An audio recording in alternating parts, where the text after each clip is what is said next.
The French and Indian War began in 1754 when George Washington and his English troops attacked a French patrol. The motive of the war was to end the animosity between France and England over the Ohio River Valley civilizations. Both superpowers had interest in colonizing the area, and this resulted in the War of 1754. The important thing to note about the French and Indian War is its effects on the colonies and the natives. Through the duration of the war, colonists were forced to quarter British soldiers in their homes. The colonists still saw themselves as true Englishmen, and the British soldiers saw the American colonists as immature and unorganized. The way the British soldiers saw themselves as above the colonists upsets them and makes them feel like lesser Englishmen. This is the first time there is obvious tension between Mother England and her colonies. The party who lost the most in the war, however, are the natives. They lost much of their land and their people, and they decide to revolt in Pontiac's England rebellion, is in deep debt which is after the argued to be French the Indian beginning War, of the and to help Proclamation pay Line off of the war debts, they 1763 and the introduced the beginning Sugar of Act. salutary The neglect. Sugar Act is the first major revenue-raising tax England places on the colonies. The English colonies use sugar frequently in baking and cooking and to sweeten their tea, and they are greatly impacted by the Sugar Act. They wonder why they are being taxed while they were currently already helping England pay off the war debts. The Sugar Act caused question about the British Parliament and the lack of representation of the British colonies. In the political cartoon, you can see King George III enjoying tea with sugar while the colonists are looking on with having bitter tea. The Stamp Act of 1756 was given by British Parliament to the New World colonies to try to help pay off the huge debts that were created during the French and Indian War. This tax was affected on every single form of paper, including stamps, paper, legal documents, and playing cards. This really affected the public, and they all got pretty pissed off because no one wanted to pay taxes on almost something they used every single day. Because of the Stamp Act, we have Patrick Henry, who said in his Virginia Resolve speech that there should be no taxation without representation. This phrase has carried along far, and it helped push for the American Revolution, due to the fact that British Parliament was giving unjust laws to the people. The Stamp Act of Congress was essentially a group set up in New York of 1765 by a Congress who addressed unconstitutional taxation from the king and was divided by radicals and moderates. One influential person that came out of this was James Otis, who declared no taxation without representation and essentially got the ball rolling for events leading from them. The Townshend Acts of 1767 were a set of acts passed that had an indirect tax on glass, paint, lead, tea, and paper, and these acts aided in the establishment of the writs of assistance, as well as angered colonists when introduced and grew a strong and quick retaliation. Letters from a Pennsylvania Farmer was written by John Dickinson and argued that Parliament was allowed to regulate colonial trade, but could not exercise power to raise the revenue among the colonists.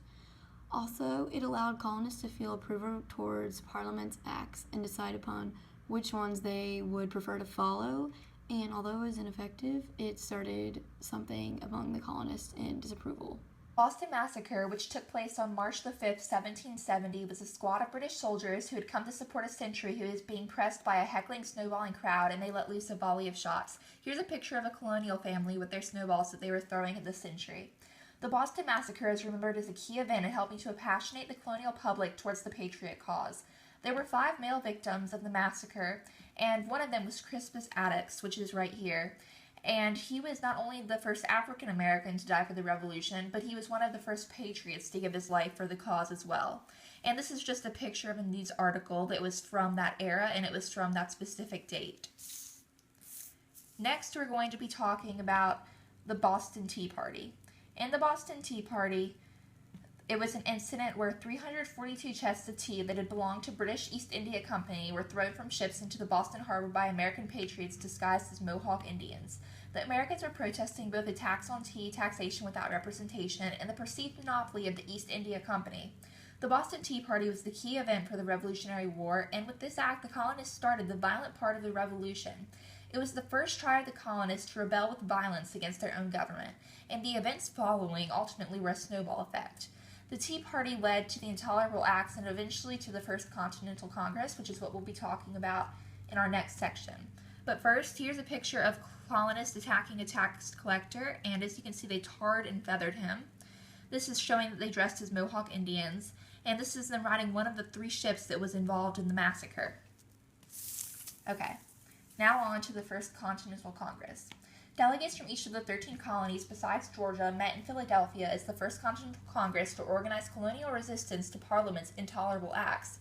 This group wrote a petition to the king, which the signatures can be seen here, and they ordered a boycott of British goods and arranged for a Second Continental Congress if needs were not met, which ended up happening. The petition to the king was a precursor not only to the Olive Branch Petition, which was written by the Second Continental Congress, but also the Declaration of Independence. The colonists were being more assertive with Britain and showing them that they were serious about their claims. And here's a map of the colonies that were involved, and you can see that Georgia was not one of them. This is a picture showing that George Washington was actually a delegate at the first meeting. And that is all. The 10th event that led to the American Revolution is the formation of the Second Continental Congress. Times had taken a sharp turn. Lexington and Concord had changed everything.